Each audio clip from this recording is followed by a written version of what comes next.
বিচারিক প্রক্রিয়ার সাথে নির্বাচনের কোনো সম্পর্ক নেই। শেখ হাসিনার বিচার চায় না, বাংলাদেশে কেউ আছে আমার তো জানা নেই। এবং বিচারিক প্রক্রিয়া তো সেটা তো আইনি প্রক্রিয়া, সেটা তো চলতেই থাকবে, তাই না? তো শেখ হাসিনার বিচার সরকার আসুক, আরো সরকার পরিবর্তনের সাথে বিচারিক প্রক্রিয়ার তো কোনো সম্পর্ক নেই।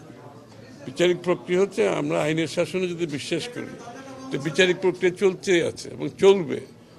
সেটা শেখ হাসিনার শাস্তি এখনো হবে, তখনও হবে, তারপরেও হবে। শেখ হাসিনার যতগুলো মামলা আছে, এগুলো তো অনেকগুলো মামলা আছে এবং এগুলো বিচারিক প্রক্রিয়ার মাধ্যমে একটার পর একটা সমাধান হতেই থাকবে। সুতরাং বিচারিক প্রক্রিয়ার সাথে নির্বাচনের কোনো সম্পর্ক নেই। আমরা যদি বিচার বিভাগের স্বাধীনতায় বিশ্বাস করি, যেটা আমরা মনে করি একটা বাংলাদেশে এখন একটা বিচার বিভাগ সঠিকভাবে কাজ করছে এবং বিচার বিভাগ অনেকটা আমরা মনে করি কি বলে ইন্ডিপেন্ডেন্ট, এবং বিচার বিভাগের যে পরিবর্তন আসছে তার মাধ্যমে বিচার বিভাগ আরও ভালোভাবে কাজ করবে। এটা তো চলতেই থাকবে। হাসিনার কেন, হাসিনার আওয়ামী লীগের যারা দুঃশাসন হতে যেত সবার বিচার হতে হবে, তাই না? হাসিনার তো বটেই। সুতরাং বিচারের সাথে নির্বাচনের কোনো সম্পর্ক আমরা তো দেখতে পাচ্ছি না এখানে। এটা তো বিচারিক প্রক্রিয়া চলতেই থাকবে, এটা তো কোনো জায়গায় থেমে যাবে না। শেখ হাসিনার বিচারের পরে তো বিচারিক প্রক্রিয়া থেমে যাবে তা তো না, তারপরেও তো বিচার আছে, আরো লোকের বিচার আছে, হাসিনার তো বিচার আছে। আমরা আজকে এটার জন্য হবে না নির্বাচন, কালকে আরেকটার জন্য হবে না, পরশু আরেকটার জন্য, কত কথাই তো শুনতেছি।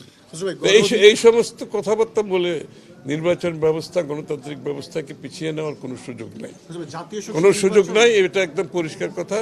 এই সমস্ত আজকে একটা, কালকে একটা, পরশু একটা আমরা বক্তব্য রাখবো, এর মাধ্যমে কোনো বিচারিক এখন আবার আমরা নতুন কথা শুনতে পাচ্ছি।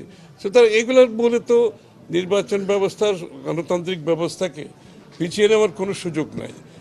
একদিন যাচ্ছে বাংলাদেশে অনির্বাচিত সরকার, অগণতান্ত্রিক। আমরা যে গণতন্ত্রের জন্য আমরা যুদ্ধ করেছি, জীবন দিয়েছি, ত্যাগ করেছি, একটি জনগণের কাছে তার ক্ষমতা মালিকানা ফিরিয়ে দেওয়ার জন্য, তার নির্বাচিত সরকারের জন্য, এবং যারা জনগণের কাছে দায়বদ্ধ থাকবে, জবাবদিহি থাকবে, শেখ হাসিনার বিচারের জন্য দায়ী থাকবে। যারা নির্বাচিত হবে তারা শেখ হাসিনার বিচারের জন্য তো দায়ী থাকবে। সুতরাং এই দায়বদ্ধতা থেকে কোনো কেউ বাদ যাবে না। আমি একটা কথা আপনাদের বলি, একটা দেশের এই ধরনের সমস্যা, যে নিত্যপণ্যের দাম বলেন, আইন শৃঙ্খলা বলেন, বিভিন্ন সমস্যা যেটা প্রতিদিন আপনারা বলছেন এটা বেড়েই চলছে এবং এটা প্রতিনিয়ত রিপোর্ট হচ্ছে, এইটা তো আমি সত্যি কথা বলতে কি ব্যক্তিগতভাবে এরকম একটি অনির্বাচিত সরকারের পক্ষে এটার ট্যাকেল করা খুবই ডিফিকাল্ট।